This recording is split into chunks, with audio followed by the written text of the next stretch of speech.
We should be hot mics. Let's check it out. 8:30, right on the dot. Incredible timing. I see it. See it.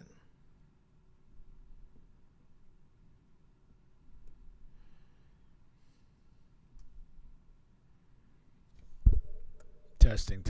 I don't hear anything. You don't? Oh, it might be the headphones. You could try that pair.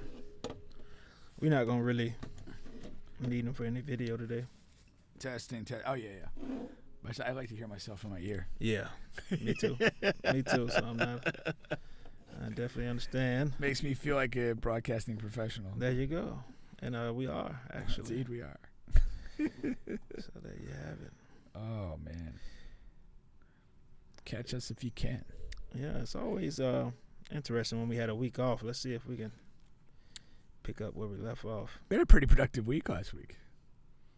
With the week off? Or you no. The last show we did. The show was really good, man. Yeah, excellent show. Yeah, Great, excellent good response by the viewers. Had an in-house studio. Had people here. Yeah, it was nice, man. A full house. We got to encourage that more often. Yeah, we do. Maybe I'll bring some donuts and Hennessy in here. Donuts and Hennessy. Try to draw in a crowd, man. I feel like you're aiming at two different demographics with the donuts. Yeah, I want different people in here, man. Get a couple cops in here and a couple strippers. See what happens. We don't need the cops in here. Come on, man. I like donuts too. Don't ruin it for me. Can't believe it, man. Oh, man. But that is interesting. Donuts and Hennessy. Then as each person comes through, it's like you gotta like take a guess. That's an album title name. Donuts and Hennessy. Donuts and Hennessy. I like it. Yeah, seriously. Not baby oil and dildos. Man. I just wish they when they commented on like the 784 dildos, they also commented further on the overall condition of the dildos. Gently used, worn the hell out, brand spanking new. It's so funny because I was late on the news. I just saw everybody kept posting about it. Yeah. I guess a lot of people get their news from social media now anyway. Oh, it's completely. I don't get it from any other source. I was like, what is going on? What are they talking about baby oil for? Hey, Eb. Yeah, I was like, what is all this talk about? About baby oil. And there you go. The record amount found. Record amount found. Do you feel like at some point in the night, like every guest just gets oiled up and whatever happens? Is that the move? I guess so. I've never been a baby oil person in the baby Nah, oil. not since I was a baby myself. So, it takes a minute for it to even connect in my mind. I mean, I know, I know people use lube for whatever that's worth. Yeah. I wonder, was he using the baby oil like in place of lube? But I mean, I would imagine, but with that much, I mean, that's what I'm saying. Like maybe you just kind of. And then I know you watch pornos. This show is off to a hot start. You watch those? And they wipe the girls down with baby oil like for a shinier. You look, yeah. Yeah. I guess if he's filming all the action, it's You know probably what I mean? a connected activity. Yeah. Got to make sure you're good on camera, buddy. Let's apply some generous baby oil. Yeah, because a lot of people have this confused. Maybe all along Diddy is the background guy. He's like the on set guy. He's making sure everyone is comfortable, has everything they need, making sure the bodies look good on camera. He might not be an action guy every day. You try to convince Meek Mill's booty hole he's not an action guy. Let me know how that turns out. May beg to differ. They're gonna go through some loopholes for these actors and rappers and entertainers to not be named that is in these videos and pictures. For sure. Because they say there's a ton of tape. I think that was the whole move. Like from what on the legal side? No, from Diddy's side. Oh, It's to record as much of this as possible so that people can't, put it away. Like, You think that's a piece of it? hell yeah. That's what he's getting. Like, I mean, I think that's largely what he's getting in trouble for. Oh. Is okay, so you're transporting sex workers across state lines. So that kind of gets you like a little bit into the RICO realm. You have drugs involved in these events as well. And then, I mean, that, like, at the end of the day, if everybody's just willingly having sex, there's no crime. None at all. But if you're sitting here and you're now changing the nature of the sex, where you're maybe drugging or, over serving people and putting them in compromising positions, and even if it's consensual, but you're recording it without permission, and then letting that person know and kind of manipulating them because you have this, like, that's where you get into some legality issues. That's a big thing, man. Drugging women and not, like, with them not knowing.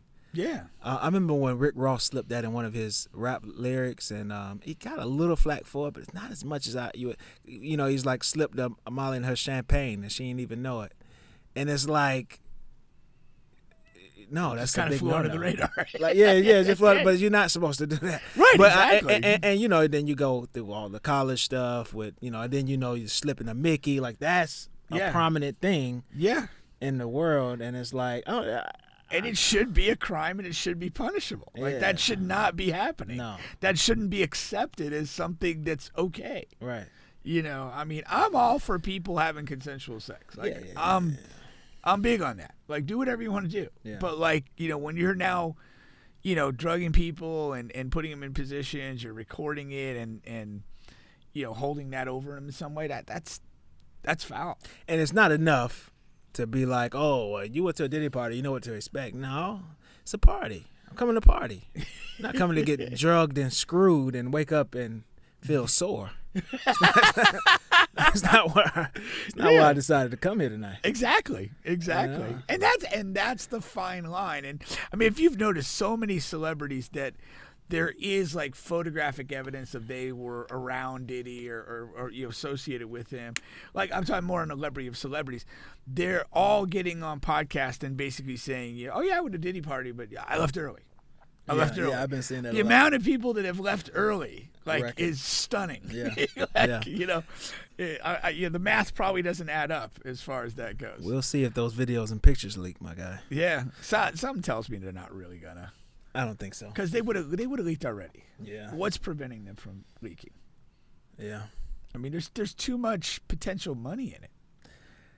I'll tell you what, if TMZ can't get their hands on it, I mean, like, okay, with Kobe's helicopter crash, there was like photos from the scene that were, horrible, dead people, and some of the like first responders, like, sold those photographs. They got sued and they got a judgment against them. But that's the mentality. If people have something that's grotesque or perverse or marketable, like, both, all three, they're going to find a way to get it out. The fact that, he's been raided and he's been whatever, I don't think they're getting out for whatever reason. Somebody's preventing them from getting out. Jay-Z. It is funny how he's kind of like the arch of all evil. Of all evils. Yeah. Like, it no matter feels what like lane that. Like, it's like he's next or whatever. And, it's just he's being like lumped into this. Yeah, that's hilarious. Because I guess he's kind of become like, I don't know, in some way, would you kind of like, does he kind of fit the profile of like the godfather of hip hop? In some way, like, especially like now for this era. At this point in time, he's kind of like, matured up, and he's obviously has the money. He kind of has the cachet and prestige, and kind of carries himself that way. I like old Jay-Z, man. Yeah. I want to go back to Big Pimpin' and that sort of time. Yeah. To me, he hasn't made a relevant song since, 2005. I don't know. What's going on, man? Let's get straight to it. Let's get straight to it, man. Yeah, this is our guest, DJ Maddie Ice. What's going on, man? With it, man? We was just doing a little pre-show talk here about Diddy and stuff like that, man. Freaky ass Yeah, for sure. But yes, you are on the bench podcast with Bubba and Pink, home of sports, music, and mayhem. Come on, man. We're available on all that. I do mean all podcast streaming platforms, including here on YouTube. Please like, share, subscribe, all of that good stuff. What's going on, DJ Maddie? Man, you know, another day, man. Just Yeah. getting straight to it. What you was on I-4? John Young. John Young. John I Young. just left the gym, man. Oh, yeah? Yeah, Gotta get that gym in, man. Yeah, for sure. Yeah, for yeah. man. Appreciate y'all for having me, too. For sure. I'm going to preview the show for today. Of course, we got a lot of dope stuff to talk about today. We're going to circle back to the Diddy situation, get DJ Maddie Ice, and get some comments. All right. UCF Colorado, Deion Sanders is in town on the east side. Orlando is going to be lit this weekend. We'll talk about that game and the stuff surrounding it. You have Dolph. He's the trial for Dolph's murder is going on. You got a lot of things, different things going on there. Then we got NFL. We're going to talk about some of these NFL quarterbacks. Trevor Lawrence is one of them. So we're going to get talking about a lot of that stuff as well, man. First, I wanted to take a turn real quick. I have no idea where it's going to go. but I was going to ask left or right, but I guess you don't know. Yeah, I'm going to take a turn before I get into the stuff. So, I came back. I had a work trip in D.C. Went to D.C., right? And this was my second time around, but I finally got to visit that, the big National Black Museum. National Museum of African American History. Yeah, and it's exactly. It's the biggest one in the U.S. And I encourage everybody to go check it out, but especially if you got any level of African bloodline in you, that you should go. They got 4 levels, man, 4 levels, and it's like every inch of this place got something in it. They didn't miss anything. And it's not just like Black Americans that come from Africa. They covered everything. They covered every island, from every Caribbean.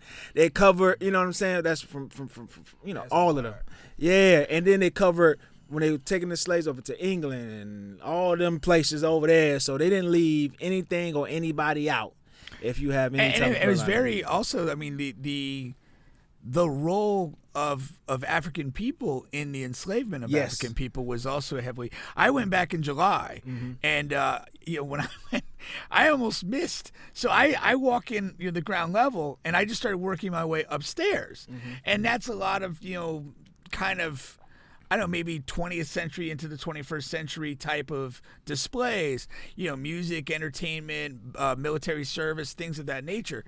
And then I get down to the bottom and I'm kind of like, oh, what do they got going on downstairs? Yeah. And then, that was there for another 3 hours. Yeah. It was crazy. I was there for about 3.5, 4 hours. Yeah, that was started literally with the slave trade and the transatlantic voyage and experience of slaves and up into the civil rights movement, really. And it was wildly impressive.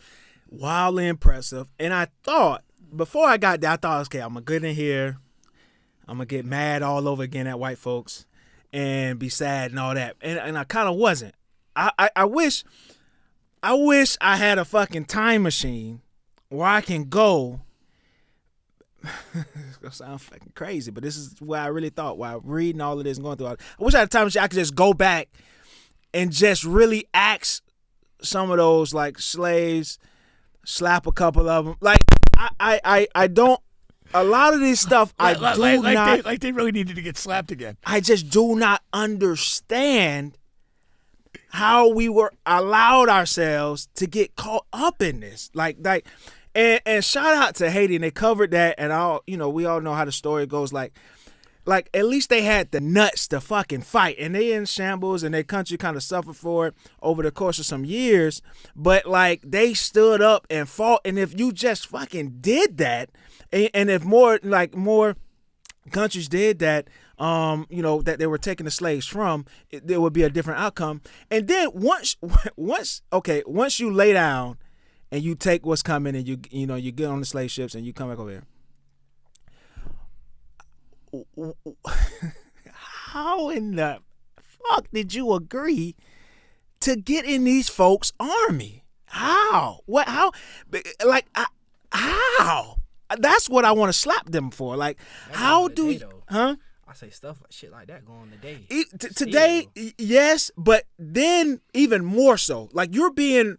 These are the same people that are raping, they separated you from your family, they raping, they hanging, they stabbing, they killing you, right? And then they say, hey, we gonna go over here to the Korean side and we're gonna do the same thing we did to y'all. We're gonna try to do to them, but we want y'all help because we can't do it on ourselves because they more organized than y'all was, and so we kind of need y'all to come over here and be on the front line and fight and take their shit, right? And if we win, y'all might can get y'all freedom maybe, and we might can work out that deal.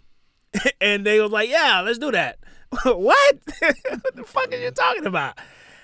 I don't know. I was more pissed off at that than anything. But that was the Muhammad Ali thing. Yeah. I've got no quarrel with them with the Vietnam War, and he stood on that hill for sure. Big facts. All right, we can get into some of this. Get into some of this here. Let me see where I want to start here.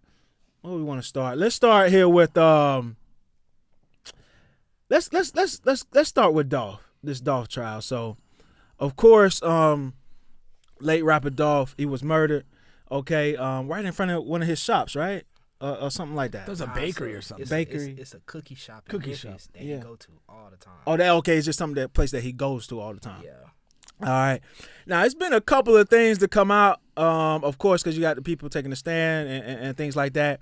Now, the one guy, he got up there, the one who one of the ones who shot and killed Dolph, and was saying how he was promised over $100K to kill Dolph. Yeah, that was like $100K. Yeah, but he only got like $2,500.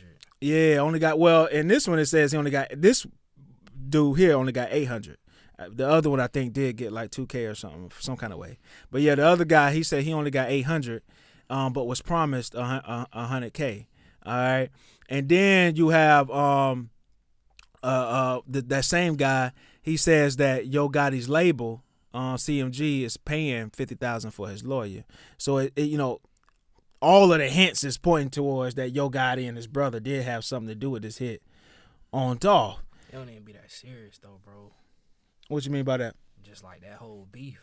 Yeah. Sometimes like people, like when I had my situation going on, like bro, I had real static. I had people that wanted to like do something to me. Yeah. But like it don't even be that serious. Like at the end of the day, we all adults. You could have been like, hey bro, you stay in your lane, I stay in mine. You get your paper, I get my paper.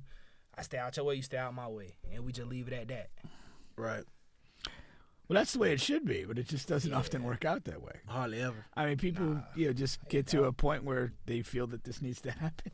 Nah, for sure. But I guess the funny thing is I mean, these guys, they're doing this for money, obviously, and then they get shortchanged. You know what I mean? And then the guy that was going to pay him is dead now too.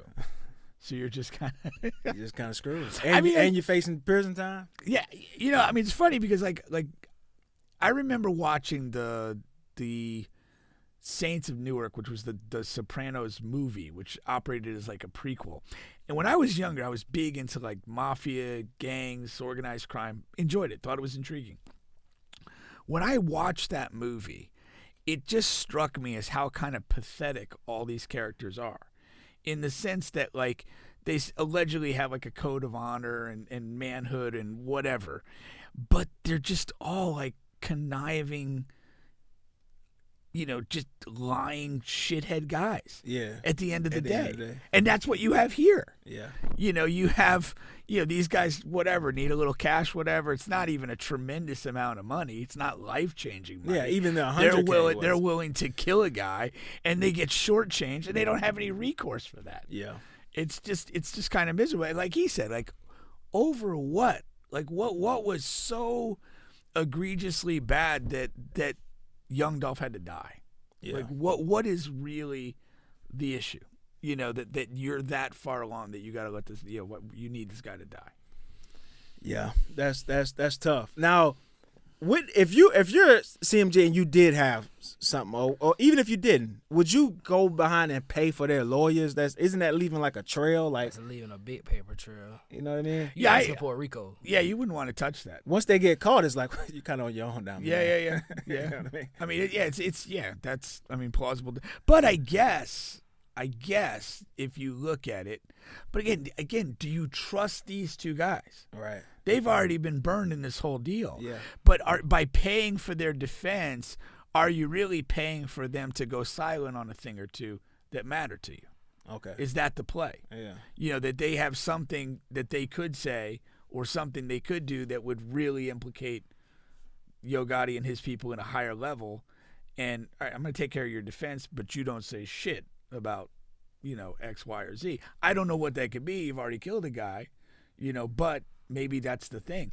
But it doesn't seem on its face to make any sense. I'm going to, pay for these guys. They're going to tell people that I'm paying for their defense. Like, what? You're guilty as crap. Yeah, and you are, and they're already saying that they were, contracted killers. So I mean, like, I don't know how much more you can say unless you like literally name names, like you said. Yeah. But what can paying for the defense do? What can the defense do for them? I mean, because you're agreeing that you killed the person. You're on trial. They caught you already. Oh, you're saying as far as you've already confessed. Yeah. And what? Yeah, that's an interesting question. What more can the defense do? I mean, what? Get them off the chair and just? Yeah, it could be. Maybe? It could be. Like You could argue some sort of mitigating circumstance to it, and you're looking at, yeah. I mean, you're looking at I mean, if you're hired to kill, it's almost like it's almost first degree murder from the jump because you're intending to do it. It's premeditated, but I guess you could try to make some sort of argument of mitigation on the sentencing side, and maybe it keeps you out of the death penalty or something by saying, hey, I was doing this at the behest of somebody else and blah blah blah, whatever. I don't know. It's just it doesn't seem to make a whole lot of sense. No, it don't. But trials are bizarre things, and the longer they go, the weirder the verdicts you get. Yeah. That's just, whether you go OJ, Casey Anthony, so many of these things. If you drag a trial out long enough, you're going to get a weird result. Young Thug. How long that's been That's going been going on? forever. Yeah. And from a defense side, like that's a very conscious thing that they're doing. That they're trying to drag it out. Drag it out. Hell yeah. It's simple. I mean, at this core of it, it's simple. These dudes shot and killed another person. This is simple. But if you drag this on for weeks and months and have them hear all these different stories and things like that, people get lost. Most people we've talked about, they're dumb. They can't follow a train of thought. They get distracted. And the longer you drag something out and the more you make it about other people, guess who gets lost? The actual dead guy. Yeah. He's no longer the focal point of the trial over his death. Yeah. You get caught in all these other gossipy, weird angle things. Even just bringing up, I mean, to a degree, even bringing up that somebody's paying for your defense. Like, does that change we have a dead body? Does that change that you were the person that fucking killed him? No. Hell no. Then why are we talking about it? Yeah. Yeah, in the confines of the trial. Now, to other people, street people or whatever, like knowing that confirms what they probably already knew and maybe they're going to take revenge in some way.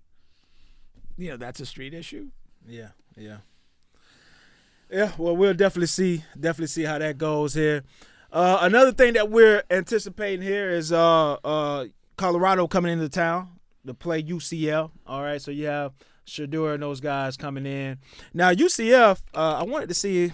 I know that they're favored. I want to see how many points they were favored by. It's like plus 14. 2 touchdowns. 2 touchdowns. Yeah, plus Okay. 14. Yeah. That's a big minus, number, man. minus 14. Right. That would Minus mean 14. UCF is favored. Favored. Yeah. But they're undefeated so far. That's gonna be that's gonna be a dog fight. Yeah. You think okay? So you think it'll be closer than the 2 touchdowns? It was like -3. Oh, no, yeah, it was -3 like a week ago. Oh, really? When they first put it on Hard Rock, it was -3. Yeah. And now it's up to Minus 14. Minus 14. Yeah, UCF favored by 14. a lot of money going to UCF then. That's interesting. Yeah. I mean, Colorado came off of a dramatic win. They both did. But you gotta understand, like Colorado getting a lot of their wins in garbage time. Yeah. You catch what I'm saying? Like, Yeah. No, that is you winning by interesting. like the last 2 minutes or the last minute and 30 seconds of the game, where UCF they up 20. Well, they had the one game where they had to come back. They made some mistakes early, and then they had to make, I think, a 2 touchdown comeback. For sure. So yeah, but no, it'll be interesting. It's a big game for UCF because if you first of all, you get Colorado in your building. It's Being like that conference is big. Yeah, to people move don't up into that understand, conference in the first place. Yeah, for sure. And then you get this notarized game. You're gonna have a ton of eyes on you. It's not often that UCF gets that. No, Right? absolutely not. So to have a good showing, that It's not about having a good showing. You I have mean, to- make you have no to get it mistake. done. This is about winning. Yeah. You know, they're in the Big 12. Colorado has a tremendous amount of publicity around them, and we all know why. You get them on your home field and kick their ass, like you're making a big statement that you're here to win the conference, and you're taking care of business. And then next week, they have the Gators. That's sold out. I mean, and if you from a UCF perspective, I'm not saying that they do this. You win those two games, everybody's eyes on you this week A lot of against people draft Colorado, being and then boosted. you go and beat a Gator team that's not great, but they're still a Gator team. Yeah. You know, suddenly you're 5-0, middle of the year, probably become the favorite in your conference, the Big 12, and you know you're looking at maybe a spot in the 12-team playoff. Yeah. At that point, monumental stretch of football for UCF. Yeah, and a big screw you to Scott Frost. But that guy there. You know what's crazy though? Like I was supposed to go to UCF to be an equipment manager. Oh, for real? Yeah, so Okay. I was the year after I graduated. I was at West Orange interning. This is when I was at Valencia. okay. Scott Frost came out there to recruit a kid named Eddie McDoom. This is when he was the offensive coordinator at Oregon. Okay. Oh, So, before like- he even got to UCF. Yeah, before he even got to was UCF. Oh, working. okay. So like you know You, how, you must like, be pretty old. You know how Oregon they get all those Nike exclusives. Yeah. Like, For sure. bro, he had on like these metallic Jordan 5s that like I've never seen before. And the other coach with him, he had on like these Oregon foam posits. Like it was crazy. So he got hired at UCF. I want to say that after that season, Okay. and he had a sign. It was National Signing Day, and I went out there to go talk to Scott Frost. Scott Frost had gave me his card. He was like, "Bro, I remember you. When you transfer over, be sure to give me a call." Okay. He went to Nebraska. Oh, you were ready to go right when he was leaving.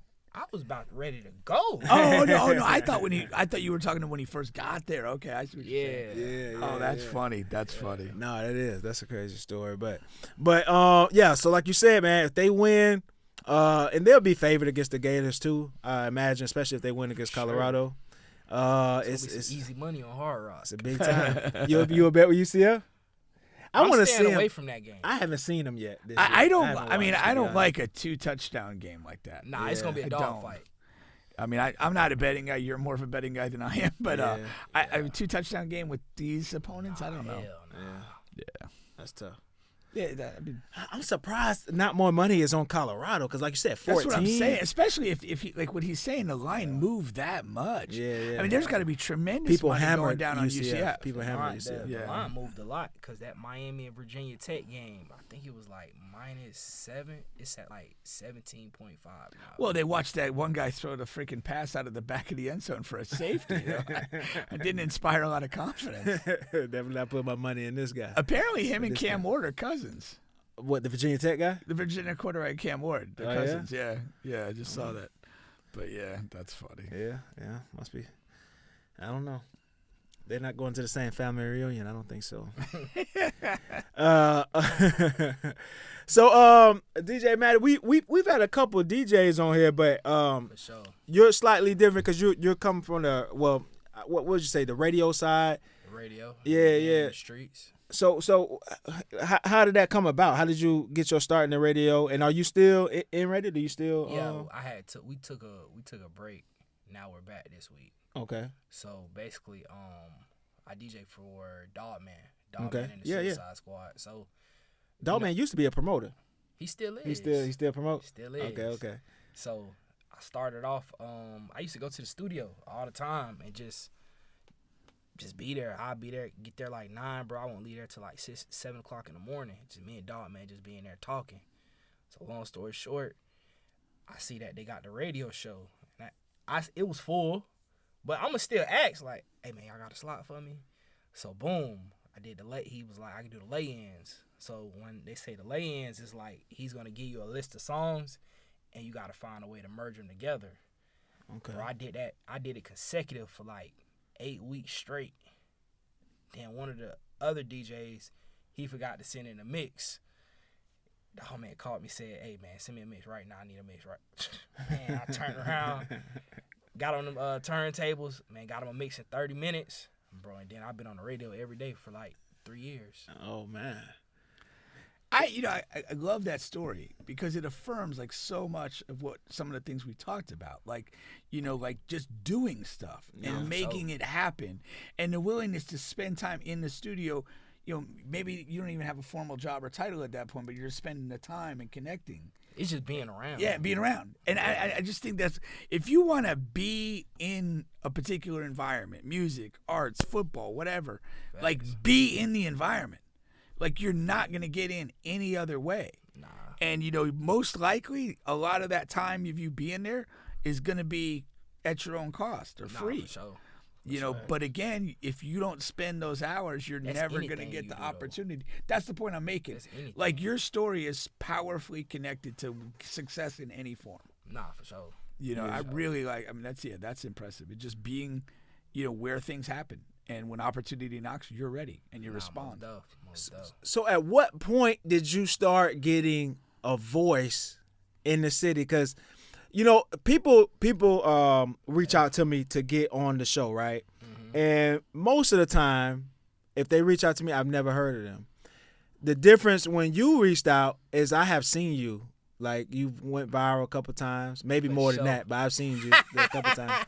So it's like I had seen you and I had been aware of you, and you know what I'm saying, and what you do. Sure. So at what point is it recent? Is it recent, or at what point did you start getting a voice in the city? I say for like the last 2 years, because like I never been the type to hold back. Yeah. If you catch what I'm saying, like. And a lot of people say like my delivery is like too harsh, but I'm just always it's not in me to sugarcoat it. Like my Jaguars, bro, we're fucking trash. I know it, but I'm gonna be real with myself, and I know my Jaguars. But guess what? Every Sunday, I'm gonna still put on that Trevor Lawrence. I'm gonna still throw on that Travis Etienne jersey. Do you do the wig with the Trevor shirt? No. I went to a game last year, and I went to the game down in Miami, the first game of the year, and it blew me away. Like people are like wearing like the Trevor wig. Oh, they bought into it. Yeah, it's wild. It's like, man, I'll put his shirt on, but I'm not wearing a man's wig. I ain't wearing any wig. Like, come on. So what's like, what would you say is the biggest thing that people have kind of like gravitated towards that you've said over the last couple of years? They ain't like that shit when I said it was a drought in Orlando. Music wise, they hated that. They hated that. Like, and what did you mean by that? Like, it's not, how can I say it? All right, boom. I'm gonna give you an example. I'm gonna put it in sports terminology. Okay. If I'm a kid coming out of high school, right? This is like early 2000s. Okay. I'll say like 97 to 2002.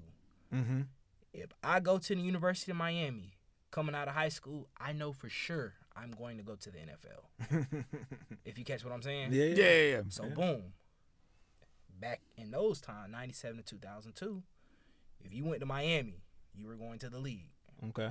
I'll say from 2012 till now, if you go to the University of Alabama, you're going to go to the league. Yeah. Miami's not in that conversation no more. No, you go to Miami during that era, you're going lucky. You're going to Chick-fil-A. Exactly.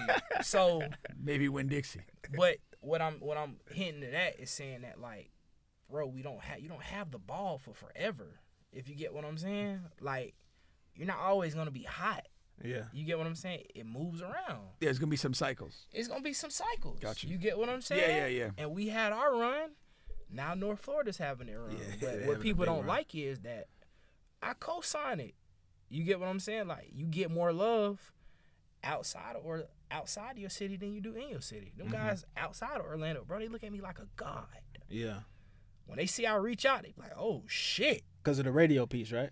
They don't even really know about the radio. Okay. What really throw them off is when I tell them to send me the song, and then a week later they hear they shit on the radio. They like, bro, you on the radio? Yeah. You get what I'm saying? Yeah. So that's really what it is. Yeah, because especially when you in that space as a DJ or as a promoter or even as a just like Tony Boy got his podcast now. You know, like when you say stuff like that, because there's so many rappers and singers in the city, and they all still making music. But they don't move around here though. If you catch what I'm saying, like they don't believe in going to other cities. Like I haven't seen that. Like I'm gonna give you an example. It's my guy, Boston Richie. Okay. Bro, Boston Richie was here at least over 10. Like I can count on both hands how many times I seen him in Orlando just chilling. Before he not even being booked. Like he was hot. He'll just come here and just chill. Yeah. You get what I'm saying? Or like be in the club and they play your music. Yeah. You get what I'm saying? Like everybody wants to get paid for it. Like, bro, I did my first party I DJ, bro, I did it for $50. Yeah. You get what I'm saying? Only reason why I told him $50. No, I did my first team party. I did it for free, no money. Yeah. I just wanted the exposure. And then my first house, I did it for $50 because I spent $600 on the speaker, so I needed to record on something. The speaker. You get what I'm saying? Yeah. So that's really what it is. But I think here, like everybody they're cool with being popular here. They don't see the bigger picture. If you catch what I'm saying. No, I'm a big believer in that. If you're never going to attain success in your community. Because your community defines how big you can be. You only break through when you reach outside of your community. Facts. And it's just that simple. Like the math is what it is. It's like your community has whatever, 100,000 people in it, 1 million people in it. That's your cap if you don't leave, if you don't connect beyond that. But when you connect beyond that, I mean, hell, why do you think the NBA is like doing so much shit in China?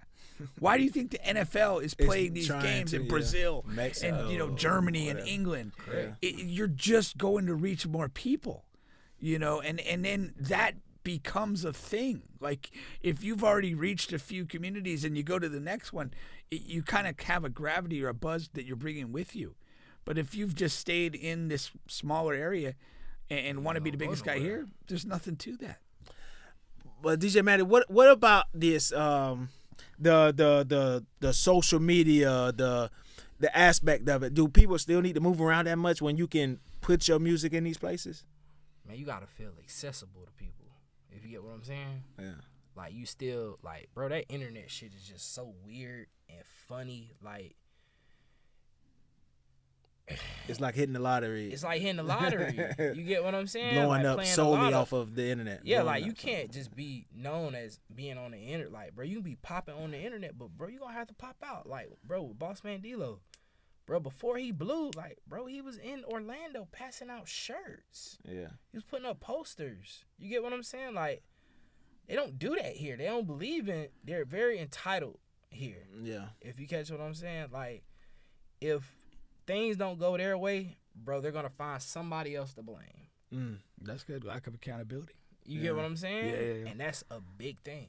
Yeah. I think the accessibility is huge too, because it's like so many times, like when you see all right, so we see a guy who. Sports is kind of more my thing, but you see a guy whether it's Austin Rivers or whatever, those of us here, I remember when he was in 7th grade, he was doing this. I remember whatever. By the time he gets to Duke or the league, you already feel this connection because he's accessible to you. Yeah. Maybe you even played pickup with him or something like that. He's your guy. And you have those little things. And so in entertainment, it's not that different. It's like, okay, well, hey, dude passed me a shirt 2 years ago, and now his music is as big as. And what's crazy anything. Though, out of all the DJs, I'm probably the most sports savvy DJ. Yeah. Literally, I could It's a powerful niche, man. Literally, I remember I probably that 2014 draft class with Sammy Watkins and Mike Evans. Okay. Bro, I have all those rookie cards still at the house to this day. Oh man. It's As far as that goes, with the rappers being accessible, I do agree with y'all. I do think it's important, but as a local artist, man, it's just hard, dog. It's just hard, and when you taking loss after loss, L after L, shit take money. You know what I mean? That's unfortunate though. Yeah, It's unfortunate that It's it so do. much.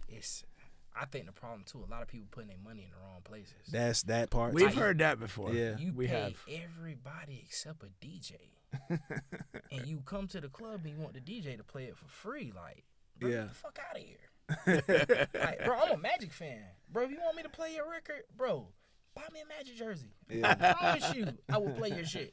You get what I'm saying? Yeah. Yeah. Like, a lot of artists, they done got away from that. Yeah. Yeah. And they still want their records to be broke. I ain't got time for it, though. To be honest. Man, if you want your shit broke, man, you got to pay the fee, man. Maddie Ice needs season tickets for the Magic coming up. Yo, come on.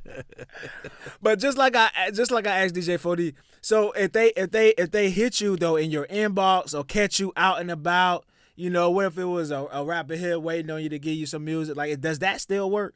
It's a time and a place. Yeah. Like, don't try to talk to me about music if you see me out with my lady. If you catch what I'm saying, you see me at dinner, you want to holler at. It was crazy. I was saying that. What if you're out with a side piece?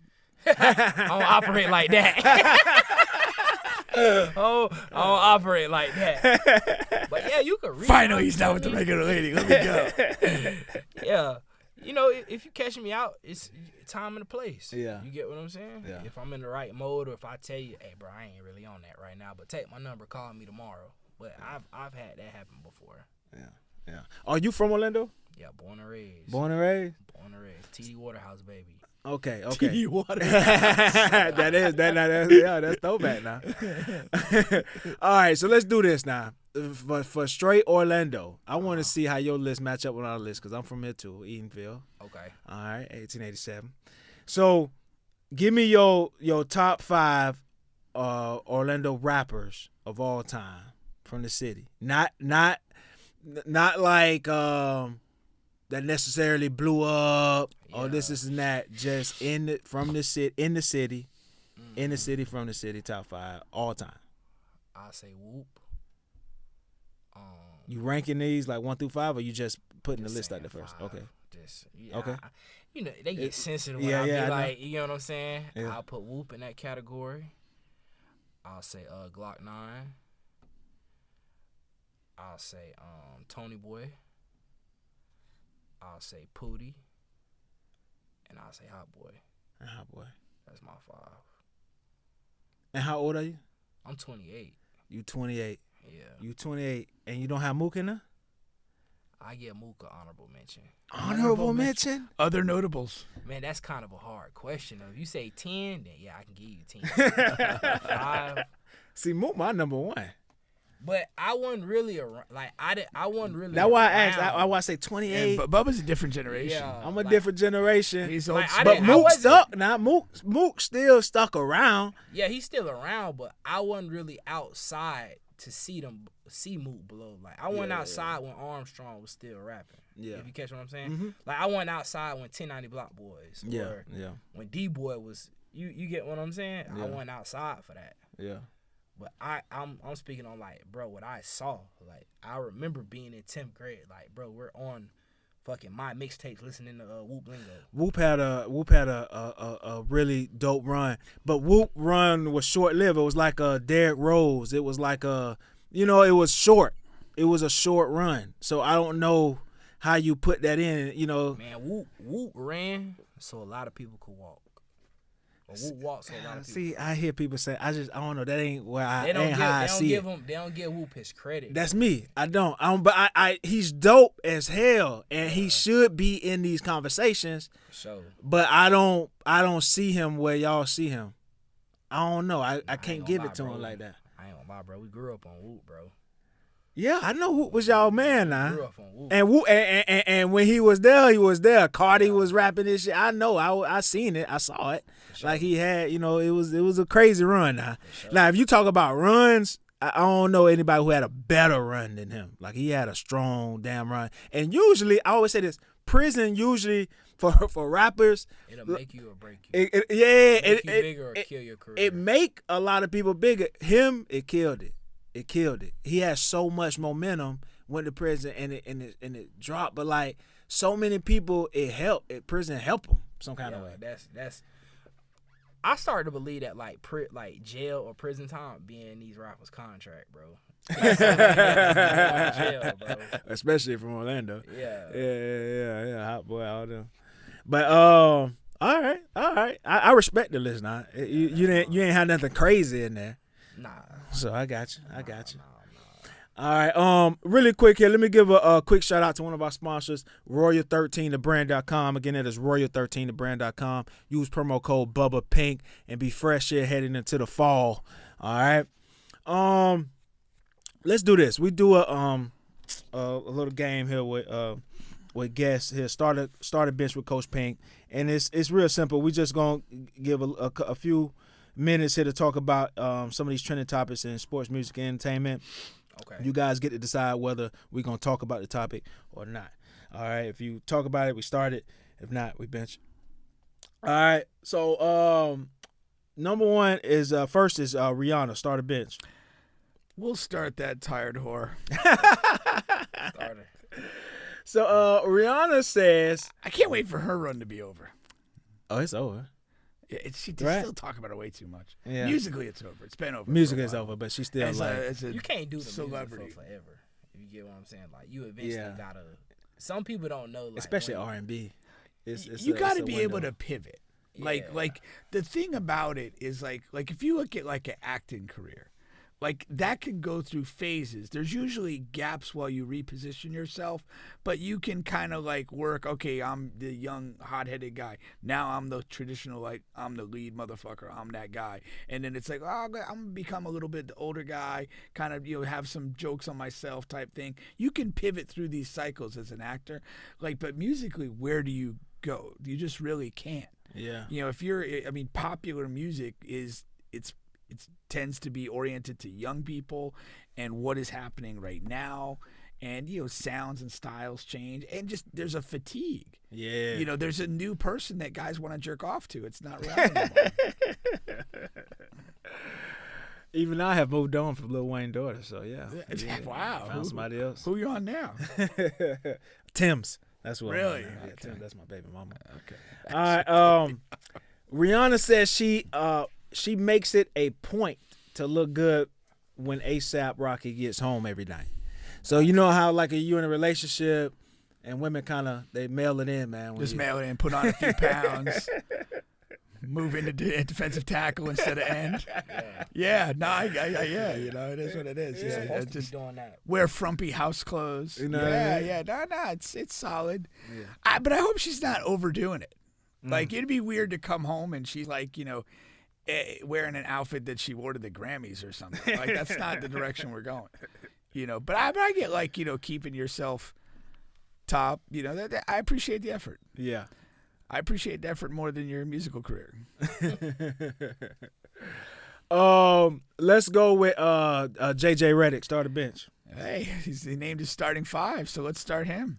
That's right. So the NBA is right around the corner. The preseason starts soon. So JJ Redick's been in the press, things like that. Yeah, he named his starting five, which is basically going to be the same starting five from last season. You got Anthony Davis at the 5. You have Rui Hachimura at the 4, LeBron James at the 3, Austin Reeves at the 2, D'Angelo Russell at the 1. Then also he says that you will see Bronny in the lineup with LeBron sooner rather than later. Okay. So what y'all think about all of that? It's a money game, bro. They made very few moves. Like, so they didn't bring in any starters. They didn't have that type of off season. So I think that this is not a shock that he's going to basically run it back with the 5. The Bronny comment is interesting. I think you need to tease that and kind of generate interest. And I do think there's probably no harm in giving him some appearances relatively early in the season, while getting him reps in the G League and more extended role. So nothing he's saying is surprising to me. Yeah. But I did have a moment of epiphany on the way here. What's that? And it's like, I've hated the Lakers with LeBron. And I was just listening to him talk and on an IG clip, and it's like, I'm going to enjoy whatever LeBron time we have left. I'm not going to be like a Lakers fanboy and be all into it, but like at this point, We don't know how much longer it was. And I do think the Olympics helped me. It's just I'm going to enjoy what this guy can do the rest of the way, whether it's a year, 2, 3 years. I'm not going to hate on the Lakers anymore. They're not a contender. I don't believe that to be the case, but I'm going to enjoy what LeBron we have left. Yeah. What'd you say? I've always hated the Lakers, bro. You always hated the Lakers? Yeah, since 2000. Oh, since y'all lost to him. Yeah. That is so funny, man. I don't know. Always hated them. But Magic to the Eastern Conference Finals. That's where you going with it. That's where I'm going with it. Wow. Paulo did say, "Why not us?" You know, he went on First Take and was like, Why not you? I'll give you a few reasons. I'll But give to you piggyback on that- quite a few reasons. Yeah. But with that Bronny, it's just a money game. That's all it is. Just to sell some tickets, boost some jersey sales. You get what I'm saying? But it is dope seeing, the first father and son playing together in the league. You get what I'm I saying? think one of them should wear 6, the other should wear 9. I'm all for that. Well, both of them have worn those numbers. I know. So like that's It's that's not a reach. Definitely, yeah. It's not out of the realm of possibility. Should fit well. Let's go with single women. Start a bench. Oh, who doesn't want to go with single women? Maybe Oh, the Diddy. single ladies. Yeah, well, depending on what mood he's in. And half of hip hop should prefer a single guy.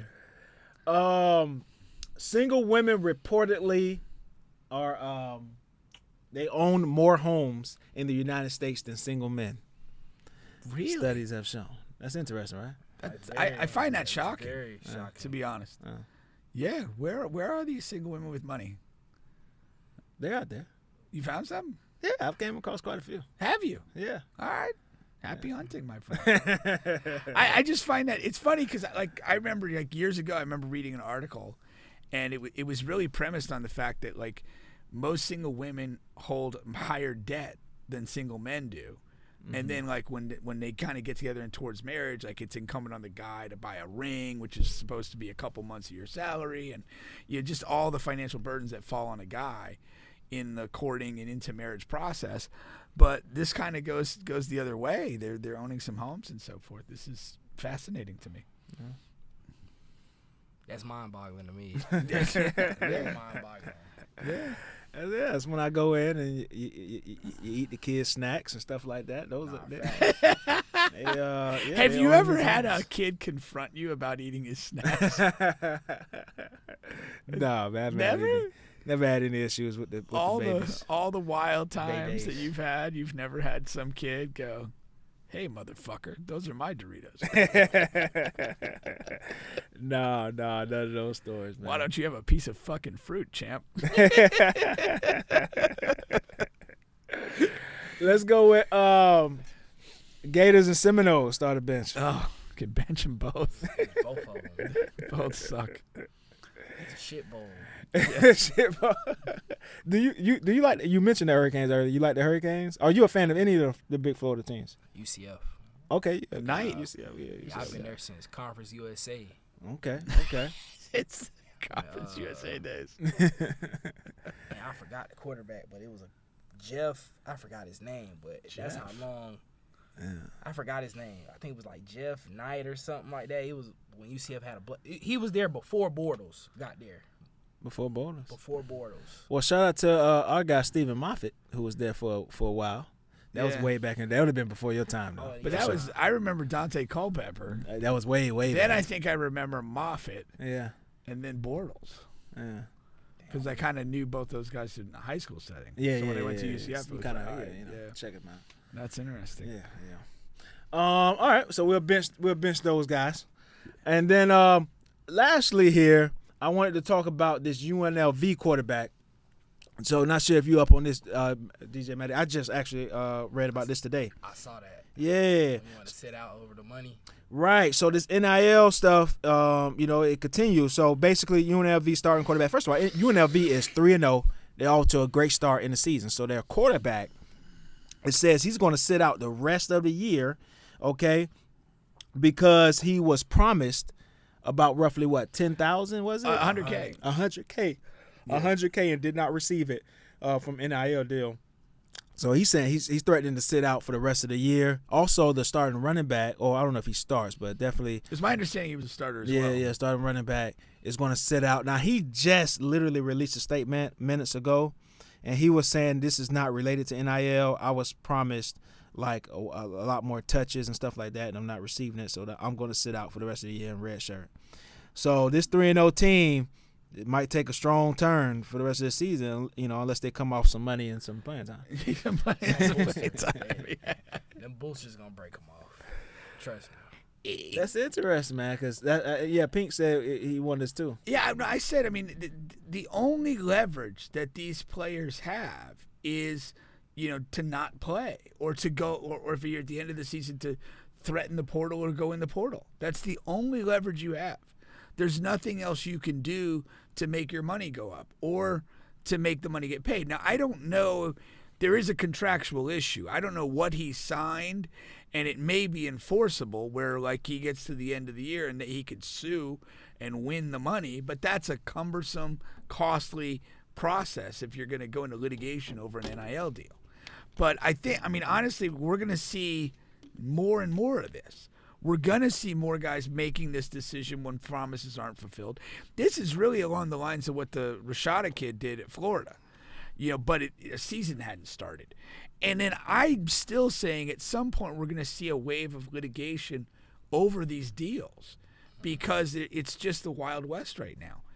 Promises are made, promises are not kept. And we've heard some other stuff from some other people about things not being delivered that were promised in this NIL setting.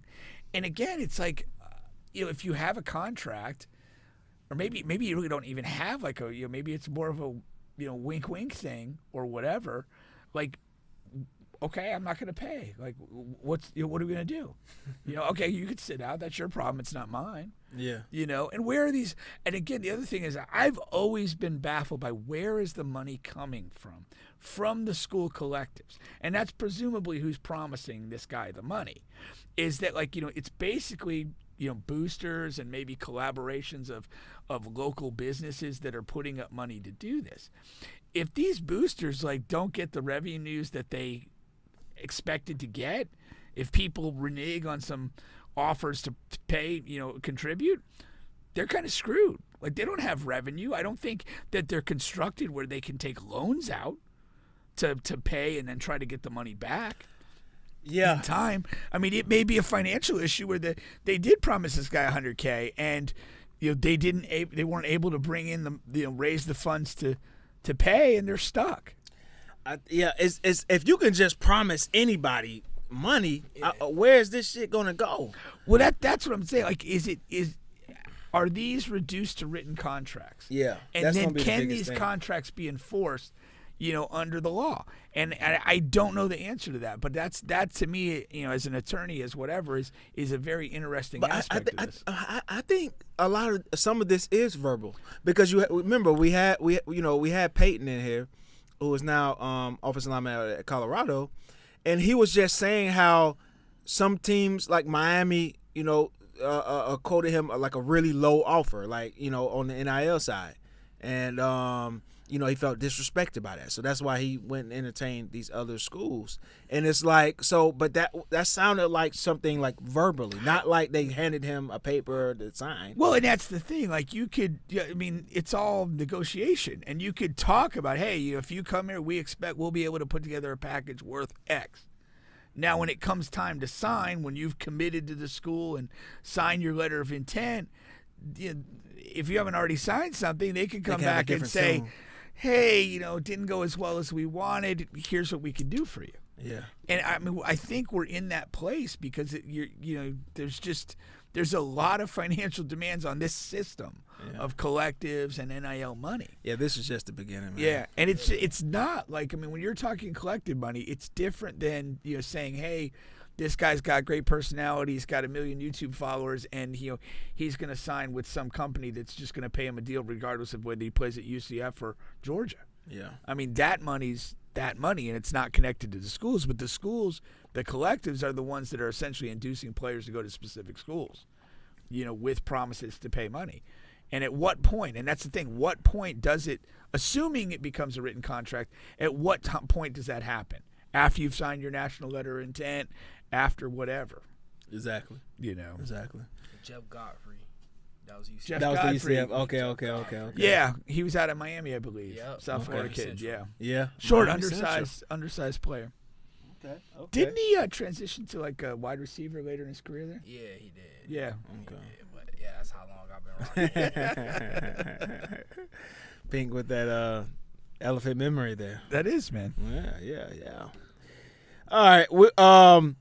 I'm going to go to some quick here, then we'll go to the NFL. All right. Now, you said that you I don't want to hang you on this, but you said, you're in a relationship. Is that right? Yeah. No? Yeah. Yeah, All right. So you can say that. Okay. I want you to take a look at my Facebook page. Say if I'm in a relationship. This is what I'm seeing on a daily basis. Shit is hard out here these days. This is your actual Facebook This is my page? actual Facebook page. I had just opened up the book. Hold on, I'm going to break it down for you step by step now. Right here, first you got Janice, right? Pretty Janice. She's a girl who wouldn't respond to any of my inbox messages. You've been All talking right, so to yourself for a whole year. I hit the DM. She wouldn't hit me back. Okay. So I as soon as I open up Facebook, she's right there. Her face is right there. I got to be reminded about that. Wait, time out. What? She's popping up as a suggested friend, or you're already No, friends? as a story to watch. Oh, okay. Then if you look, then you got Mo here. Mo, she took a picture of our shirt one time, but she a very sexual girl. Also don't want nothing to do with me. Now you got Alexis. She kind of got her titties out on the third picture. You can't really see, but I'm just showing you what I just randomly. And then look at Nivea here. That's Now, what I was kind of focused on. I know. Now, like I said, I literally just opened the app, and then here we go. I ride Diggaling with my throat. You bitches could never. What does that even mean? That is crazy. I have to find out what that's about, don't I? I mean, don't I owe it to myself? I encourage you to, but I'm quite certain we know what that is about. I mean, That is wild. That's a wild she's gonna deep throat you with great enthusiasm and vigor, like she's riding you. That is crazy. That's wild, man. Yeah, Facebook is becoming a wild place. They got these links, the Twitter links that we talked about before on the show. Yeah, for sure. You get This the Twitter is, X links on Facebook. Yeah, shout out to her though. Watch my stories for more. I hope you are as good as your word. Yeah. If I was on that time, I'd be like, man, you got to stand on that. You got to stand on that. You got to stand on that. Can't be out here posting that. Got to keep your throat on it. Got to keep your throat on it. Yeah, that's good stuff, Bubba. Yeah, I thought so. Well, have you already kind of gotten shut down by her? Or is there hope still alive? I never jumped in Nivea's inbox. Might be time to. Hey, One of your recent posts caught my attention. In fact, I'm standing at attention. yeah, that is crazy. That's great. crazy. That's great. Shout out to her. She got some The bars. but here's the thing, She though. need Like, to sell that to a female rapper. yeah, That's a bar. But let's think this back, though. Like, what exactly is she doing when she's typing this status? like, what's going on here? Did she just finish a good session and she's proud of herself? Is she maybe watching some porn and getting inspired? Like, what are we doing? If you feel free to reach out to the show and let us know. Please reach out. But also, you know what I hate too? I'm not saying she's one of these types, but then you go in her inbox and she's disgusted that you even wrote her in the inbox. Like, you don't see what you be writing and the pictures you're posting? What am I supposed to do here? Yeah. You know what I'm Now, saying? with the 3 girls that have turned you down, like, why do you keep them on the page? I'm not going to delete them. Why not? That's not my style. Is that Just you're because- hoping things will change? Well, only because it's public, right? Her page is public, so I can say this. But Janice just broke up with her boyfriend, so who knows? What, yeah. You know what I mean? She just broke up with her boyfriend. And Mo's cool, man. I don't mind that Mo be turning me down. We be clowning, so Okay. you know, Mo is fine as fuck though. So Yeah. All right. Yo, Jags, man. We're gonna talk about some NFL quarterbacks, but one NFL quarterback who we just expected so much from is Trevor Lawrence, man. The Jaguars haven't won a game with Trevor Lawrence starting since week 12 of last season. Don't remind me. All right. For 0-8 run. And at the time, the Jaguars were the 3rd seed in the entire AFC. That's crazy. Yeah, on a lot of levels. They've been having a rough time. On a lot of levels.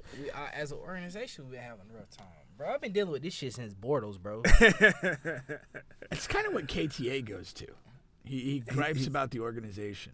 Yeah. Because we were watching the game the other night together, and I was kind of like, we really have to look at Trevor and, like, is he a bust? Is this just... I won't say he a bust. He got to have the right pieces around him. What pieces you need? Like they've circled they've gotten him some targets. He had some good defenses. He had some good offensive lines. I don't know. It's not like he's in fucking Chicago or there's a lot worse places he could be. New England. I feel like Jacksonville. Like, bro, we never had a stud. If you catch what I'm saying, like. Gabe Davis, that was probably like the biggest thing we signed this offseason. Yeah, but Gabe is a really solid receiver. A solid number 2. He was a number 2 in Buffalo. Like, bro, we would have got a Stephon I did Diggs. a solid number 2 before the show. We would have got like a shout Stephon out Gabe Davis. Diggs or kept Calvin Ridley. Like, bro, how the fuck we like misuse Calvin Ridley? Like, did you misuse him or did Trevor not get him the ball? I mean, you see what I'm saying? Like a little bit of both. Yeah, I think there's a lot to unpack there. I was optimistic about Ridley, but he didn't do much. No. Like he did not consistently get open watching games. He was not very good. It's been times where he was down the field and he was wide open. Yeah, but to me, the focus is really on Trevor because you're looking. I think at this point we're really close to concluding he's a bust, and you got to put this in context. This was the number 1 high school player in the country. This was a guy that was going to be the first pick in the NFL draft the second he set foot on campus at Clemson.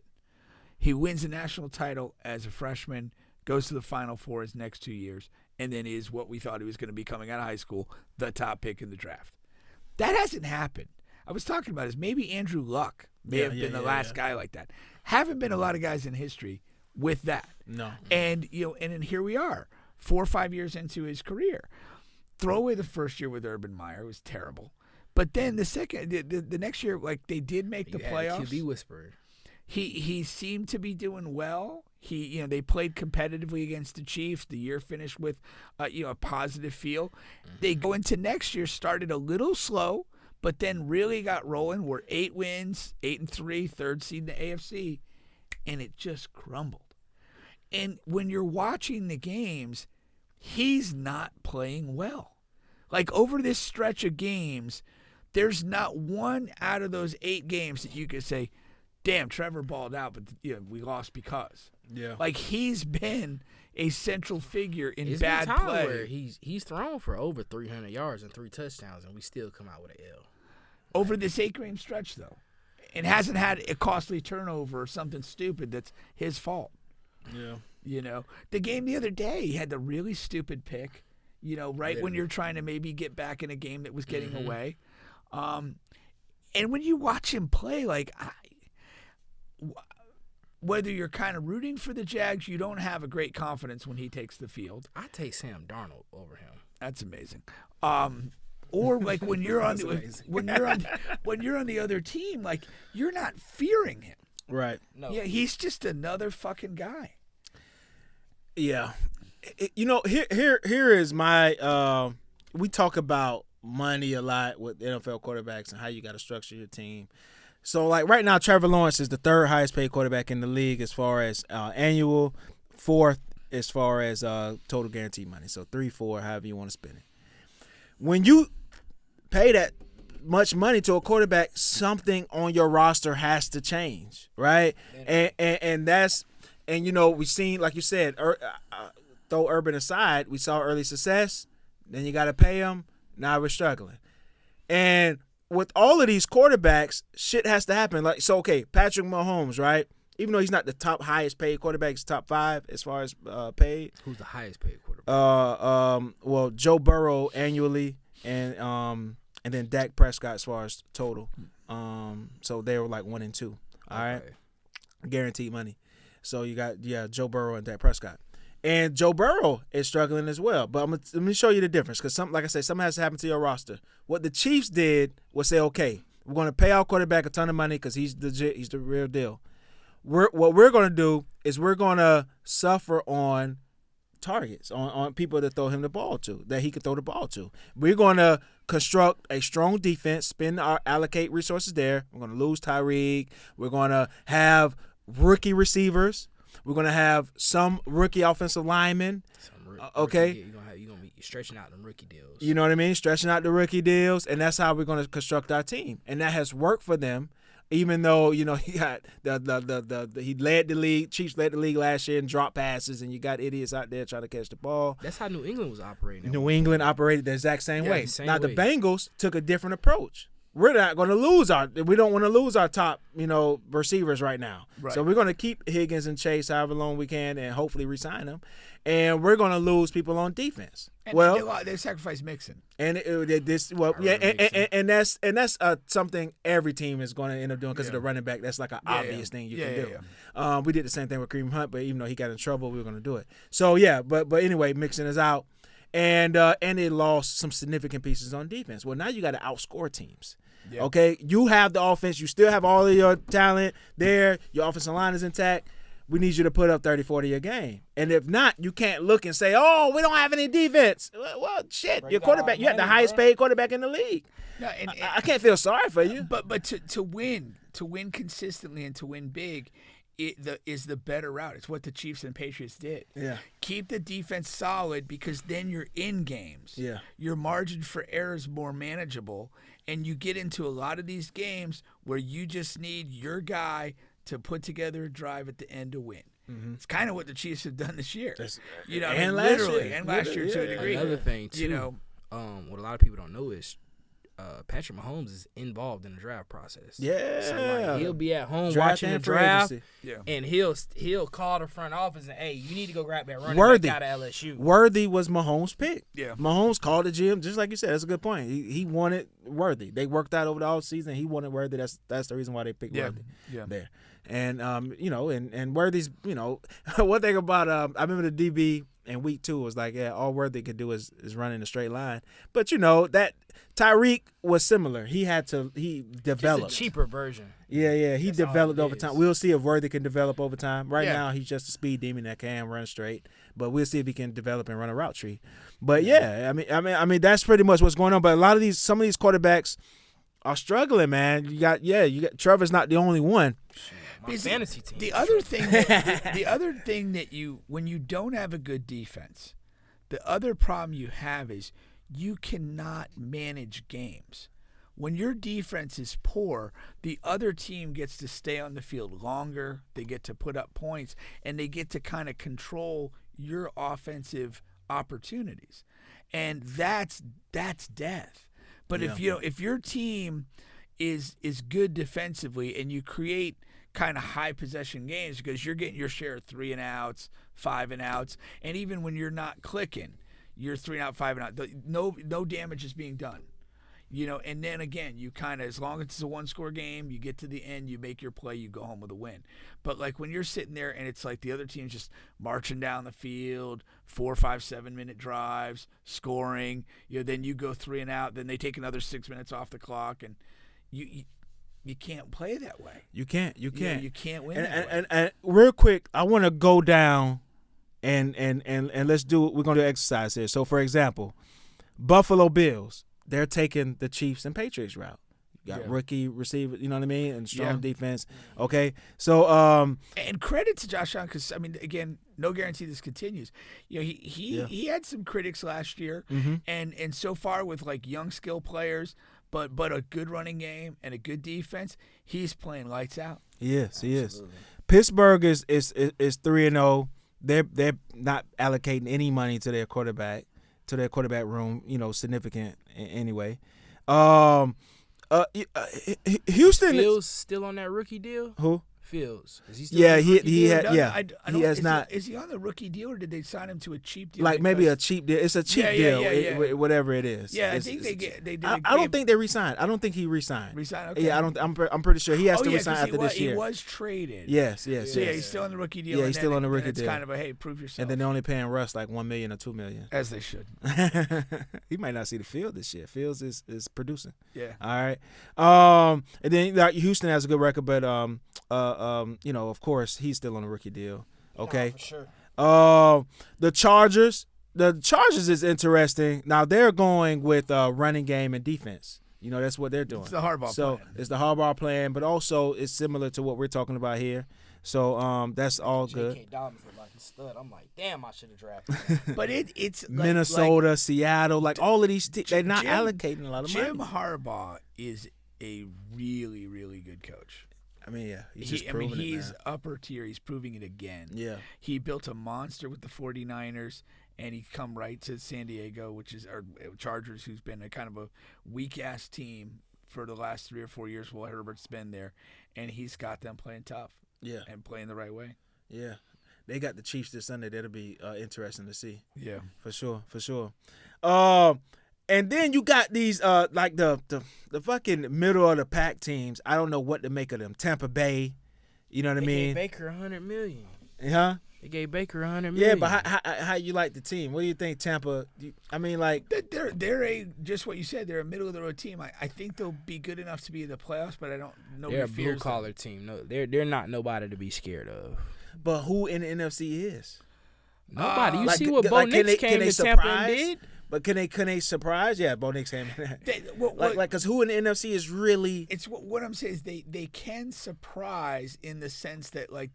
I think they'll make the playoffs. They could win a game in the playoffs. I don't think they can win 2 or 3 games in a row of playoff-level football. Who can?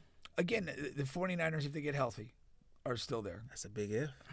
They'll get healthy enough. They don't have to be Christian perfectly McCaffrey healthy. flew over to Germany this morning to go see a specialist. That can't be good. I remember Kobe did that. Did it work for Kobe? I can't remember. Okay. For Kobe. But the reality is, like, their running game, they'll still be able to run with the other guy. I mean, the Shanahan scheme runs. I'm more worried about having, like, Kittle and Debo, healthy and rolling. But I think, I look at them to be there at the end of this. Philly, maybe? Philly, yeah. They're tough. They got a lot of talent. They've got some flaws, but they're not a pushover. What do you follow any other NFL teams outside of Jaguars? Yeah. I'm a fantasy guru, so I have to. You got a couple of fantasy teams? Yeah, I got 2. I still like Detroit better than I do the Bucs. Okay, yeah, Detroit. Yeah, That's I like Detroit. Team. Yeah, Detroit is another. I like New Orleans. I think they're flawed. They're fake. The Saints. Yeah. David Carr's too Christian. Yeah. That's all Alvin Kamara though. That's literally Kamara. Yeah. That's his whole. And some kind of way they salvaged the safety Matthew. Yeah. I didn't know he was still in the league. Nah, I knew he was in the league. He's a dog, man. Yeah, but he's like an old dog. It's okay. It's still good. Like he was balling for my Chiefs. I feel like 10 years ago. I feel like I'm sure it wasn't that long ago. I know it wasn't that long ago. He was only with the Chiefs there with the Brady game. Yeah. Because remember him and Tom got into it. Yeah, exactly. So, Philadelphia, I like. I do like Detroit. If Jordan Love gets healthy, I think the Packers are going to Packers have been showing something without him. I think when they get him back, I think that's that they're poised to be. That's a strong team. So I think there's 4 or 5 teams in there that are good. Okay, and clearly above the Bucs. Okay. I like Minnesota. I think Minnesota could get him around. Minnesota's interesting. I mean, they look like they're doing everything right. Brian Flores is getting high praise for the defense that he's got going on there. They apparently blitzed on 64% of the defensive plays. Whoa. They putting pressure. That's a crazy high rate. Applying pressure. That's crazy high rate. Yeah, it is. And I don't understand, I do not understand why more college teams don't blitz more. Yeah. I just, to me, why not? Yeah. The level of quarterback play is far below what you're getting at the NFL, and it's just just shake shit up. See if people can operate under real duress. If you can't generate consistent pass rush with your front guys, why not become an exotic blitz team? Yeah, facts. I mean, it does work. If it works at the NFL level, come on, you got to reevaluate things. Yeah. As far as that goes. But yeah, I think there's a decent tier of contenders, and I don't think I would. Could the Bucs beat any one of those teams on a given Sunday? Possibly, but they're not winning 2 in a row against that level of team to make it to a Super Bowl. All right. What you got any crazy stories for us, Matt? I didn't prep you at all. Shoot, Crazy stories as of what? They could be funny. They could be sad. They could be Titillating. Yeah, exciting. Well, I say what a lot of people don't know is that how I paid for my DJ equipment was selling Magic gear. Magic gear? Like Magic memorabilia. Oh, like bootleg stuff? Nah, so I had a connect in the team shop. Okay. Where, so say like a basketball be like $60. I can get it for $25. Get the whole team to sign it, and I'll sell it on eBay for like $1,000. Oh, damn. Or what I used to do is where anytime a away team would come to Orlando, they stay at the Grand Bohemian in downtown Orlando. Yeah. So I would literally like be out there all day. I would catch everybody. Like I got cussed out by Tim Hardaway Jr. one time for like following him. Oh, you were following? You didn't just like kind of hope to catch him? Man, you kinda... I wanted to get that autograph. Oh. I was a dog. Tim Hardaway Jr. of all people. Tim Hardaway Not Jr. Luka? I don't even think Luka was in the league. Oh, yet. okay. Kyle Lowry. He was walking towards the arena, and I just saw him out the corner of my eye, and I stopped. I was like, bro, let me get a signature. And, bro, he just started running. I was like, bitch, that's why y'all swept in the playoffs. Did that get a response? Did he flip you off or something? Nah, he didn't, man. He was too far gone. That's funny. So, in that kind of Operation Stakeout, like, was there anybody that like proved to be like a genuine asshole, or was anybody that's proved to be like surprisingly cool? With these guys, it's like you gotta catch them in their moments. Yeah. If you get what I'm saying. For sure. So like, it's been times where I done caught Aaron Gordon, bro. He done signed everything for me. It's been times where I done caught him after the game. Hey, bro, I ain't signing that tonight. Oh, okay. Frank Vogel. That's probably like one of the nicest coaches that I've ever met. For real? Literally. Nick Anderson. Actually, I ran into Nick Anderson today at the Chanel store. Really? Yeah. Okay. Yeah. He told me that. Oh, you spending some money at the Chanel store. Little something. He told me that if they don't go to the Eastern Conference Finals, that it's a problem. Like it's really He said that's called a booster hookup. Nick Anderson's telling us if they don't go to the Eastern Conference Finals, it's a problem. It's a problem. Like this is probably like one of the most focused teams Orlando has had in a long time. Really? And I can agree with it because I've yet to run into any Magic player in the nightclub. Oh, that's telling. That's very telling. Yeah. Literally, yeah. it was so crap when we had Oladipo, Oladipo and Aaron Gordon was here together. When we had all of them here together, like I used to like it was on a first name basis. Like Aaron Gordon would be like, "What's up, bro? You good?" Yeah. Like, but from the nightlife. Oh, then okay, he'll turn around, see me the following day at a game, asking him to sign my ball. The Magic are like 3 years away from being 3 years from being maybe being a contender. 3 years and like 3 or 4 moves away. I don't think you get 3 or 4 years. Nah. I think they either become a contender within 2 years or it pivots and blows up. No, hell no. What's nah, man. Yeah. We're not talking about the 100%. same team. The Magic, this young ass team.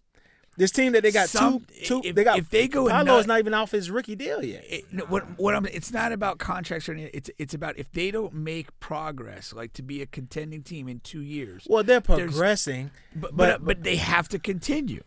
And if they don't in 2 years, something will blow up. No, somebody will want out. You're talking about whatever. with the Boston Celtics and New York Knicks. Like that's a big ask. I know it's a big ask, and I'm not telling you they're going to do it. I'm addressing the point of like they're 3 years away. They don't have 3 years to get there. Something will happen. They'll blow it up. They'll have to make another move or something by the third year. I tell you what. I agree. But we're not gonna get no superstar here. We never get superstars. Well, you Paulo better become one. That's. I'm saying though, that's like our first time that like we built through the draft, and it actually worked out for us. I think a mistake was maxing out Wagner. D Wade like wanted to like pretend to be his daughter and blow Wagner during the Olympics. Like he was like all over in. him. Yeah. He was like, I just love watching this guy play. Like this guy's amazing. He's good, but like when you max him out like that, that means you're banking on him to become a star.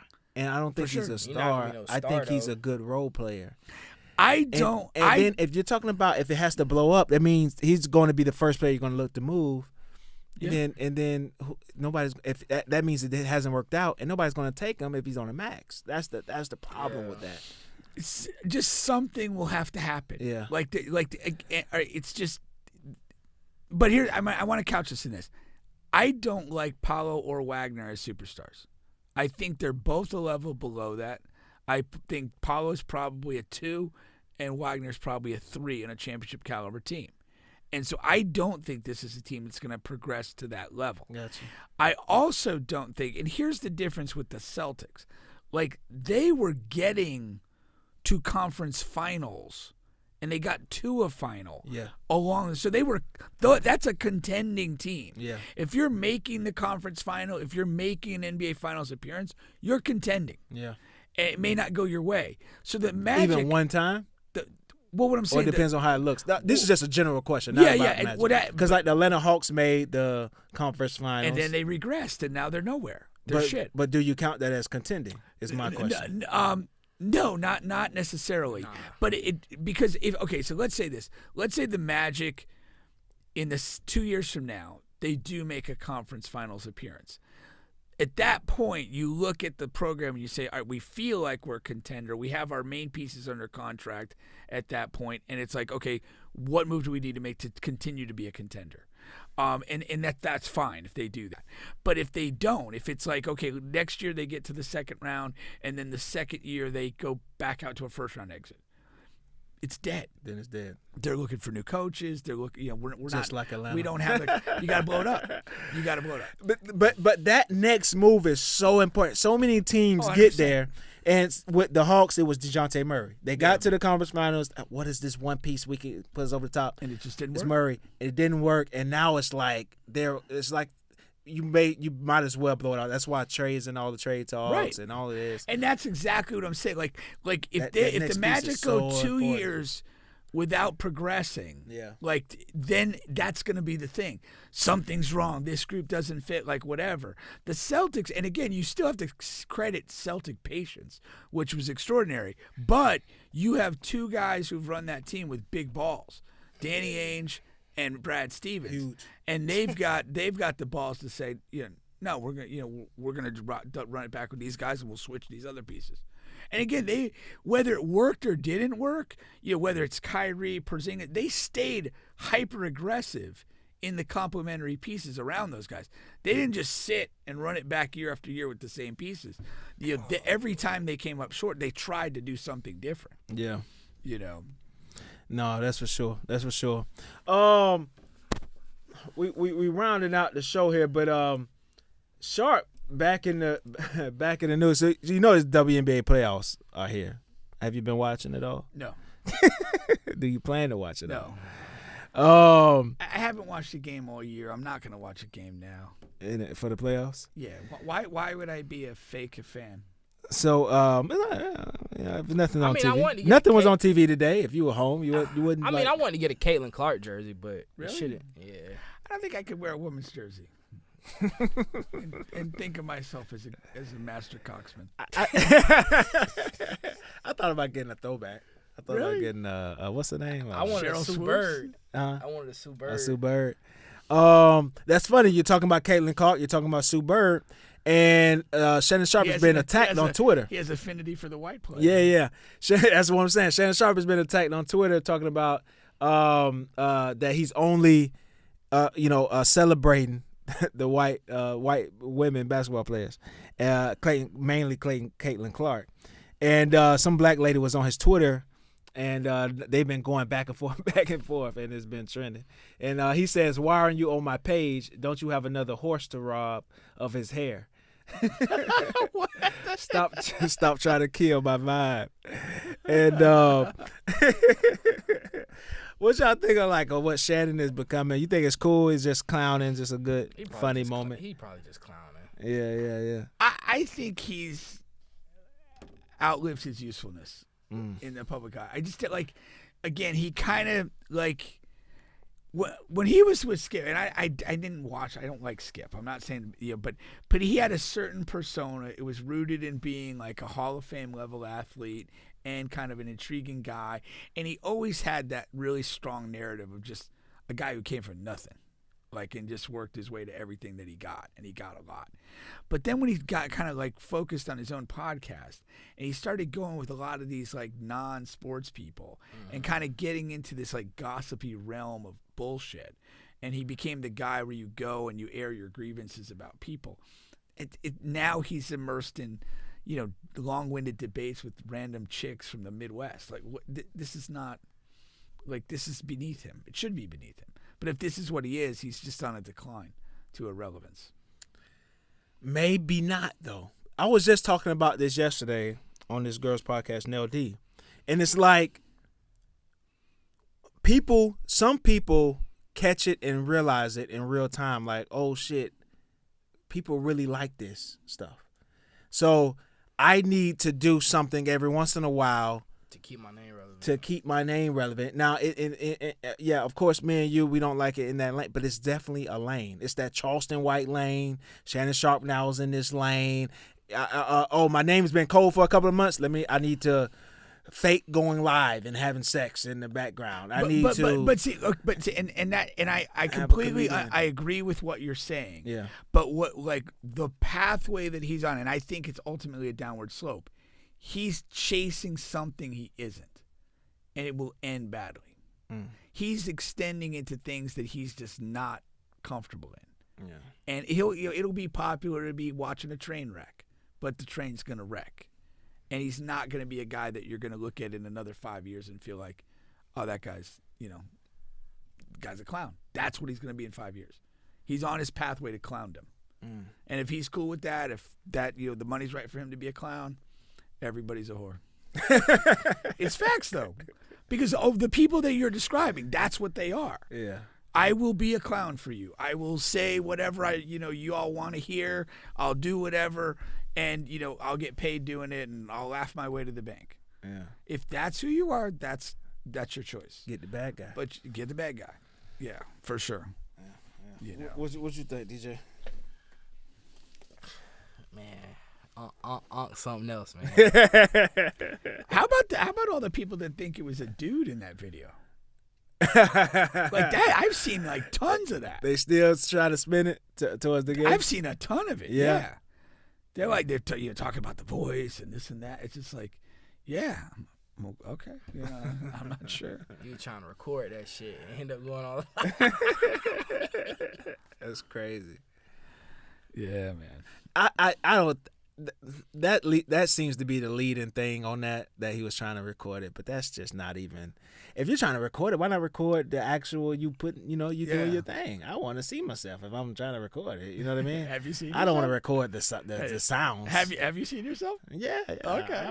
I've recorded some sessions. You're pleased with what you saw? I call it in-game footage. I always leave saying, hey, losing 5 or 10 pounds, it wouldn't hurt. But outside of that, plus the camera put another 10 on me. Goddamn camera. Playing tricks on my body, man. Must have been a filter. They lost. They added 10 pounds and took away 4 inches. Ain't that some shit? All right, Stubby. But yeah. But you see how it goes. I mean, like you say, get the bad guy. He's getting that money. I don't know. I can't really be mad at it. I see it. I just see it for what it is.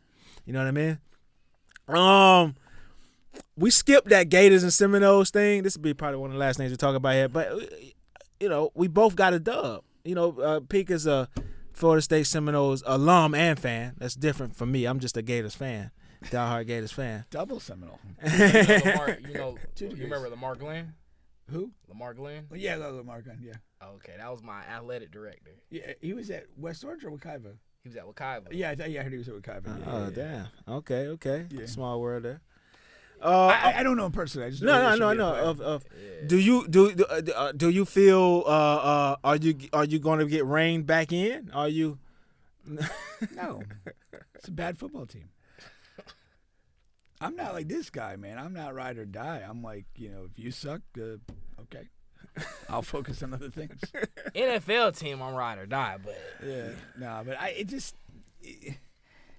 they're just not a good football team. There's nothing intriguing to watch. It's just the Gators pulled me back in, man. Against who? You're easily SEC team, Mississippi State. You're easily manipulated by against friends. Mississippi State. Hey, man, they're in the SEC. I don't know what to tell you. And we had a really good showing against them. The offense looked really good, and if we beat UCF, I'm all the way back in. Really? Yeah, I'm all the way back. Are you guys playing this week? No. Oh, so you that's have why a I bye said to prepare for you. you got to buy. Wow, how times have changed. Hopefully Billy Napier is like Andy Reid off a bye, man. I don't think he's anything like him. Nowhere near him. I mean, maybe at one time in his life he might have had a cheeseburger, but that motherfucker, he's like Sling Blade, the retard from the movie. Then Andy Reid, my God. Andy is like the best coach of all time coming off a bye, like literally. Yeah, So I'm just hoping my guy got a little bit of that in him. He really reeled you in, didn't they? A little romp over here in Starkville. You're on your knees, ready to please. Sort of like Nivea, right? That's right. Wow. Yeah. So, DJ Maddie, when you back, what's the radio station when you back on the radio? 104.5 to beat each and every Saturday night, 12 midnight. At 12 midnight. You okay, go on at 12 time. midnight? I go on at 12 midnight. God damn. I mean, are you playing that kind of music, or do you get free reign, or do they? Yeah, I play whatever. For real? Bro, so basically with our show, like, I play a lot of shit before it hits the daytime. Okay. Yeah. So, like, usually how it goes, like, the labels will email me saying, hey, this is what we're putting out. Okay, cool. If it does well, so say they might put ads on the record. So say they might pay for Orlando, Atlanta, Tampa, Miami, and it does well there. Okay, we're going to put ads and push it to daytime, if you get what I'm saying. So, like, I'm a mix show. So they'll start a lot of records off at mix show. And then however well it does at mix show, then it goes to the daytime. That's usually how it goes. I got you. Okay. Okay. Do you play mixes on your show too? Like your own mixes? Yeah. And then you also are playing like just like Boss Man, bro. I was playing Boss Man D. Like how y'all hear Boss Man D-Lo on the radio right now? Yeah. Like, bro, we've been playing Boss Man D-Lo since last year. In your mixes, like you just mix it in. Okay. Mm-hmm. Do you have any local artists you sneak in your mixes here and there on the radio? It depends on how I'm feeling. Yeah, at the time. But it's something you've done before. Yeah, a couple times. Yeah, that's all. Okay. Yeah. Have you had like a local artist, like maybe you don't really have a connection to him, but like you just really like what they do and just feel like you on your own accord just want to kind of absolutely. It's been times like that, but I try not to oversaturate it. Right, You know what I'm saying? 'Cause then they're gonna expect that. Exactly. Yeah, for sure. Exactly. And so knowing that you're on the radio, do they like all like I don't know. They really don't catch it until it.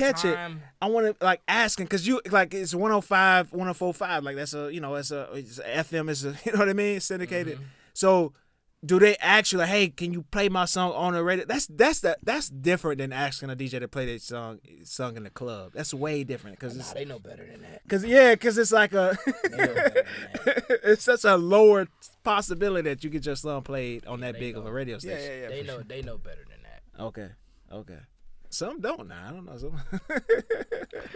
Worst thing could happen is to say no. You know what I mean? That's always ask. Always ask. Facts. That's another way to approach it. That's what's up, though. Yeah, I didn't know you had that 12 a.m. slot. I just knew you was on there. That's what's up. Unless the West Coast game goes into overtime, I'm out before that. I'm out before your show goes on. Man. Nah, absolutely. And you said that Saturdays. Yeah. I'm gonna catch you. I'm gonna let you know when I caught you too. Nah, for sure. All right. Well, appreciate you coming through today, man. On the bench. We'll be back next week. Yes, sure. sir.